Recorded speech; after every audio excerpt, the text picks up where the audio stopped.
അതുകൊണ്ട് എന്ന് നിലനിൽക്കുന്ന ആ പരലോകത്തിന് വേണ്ടി മനുഷ്യന്മാരെ നമ്മൾ പണിയെടുക്കുക.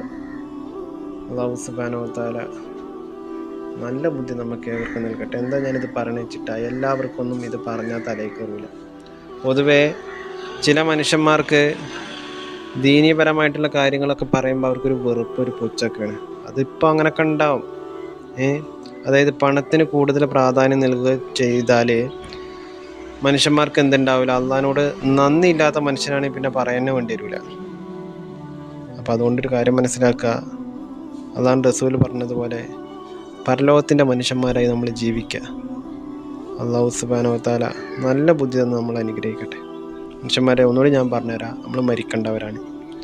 മരിച്ചാൽ ഖബറിൽ കടക്കേണ്ടവരാണ്. അതിനുശേഷം വലിയൊരു ജീവിതത്തിലേക്ക് തുടക്കം കുറിക്കേണ്ടവരാണ്.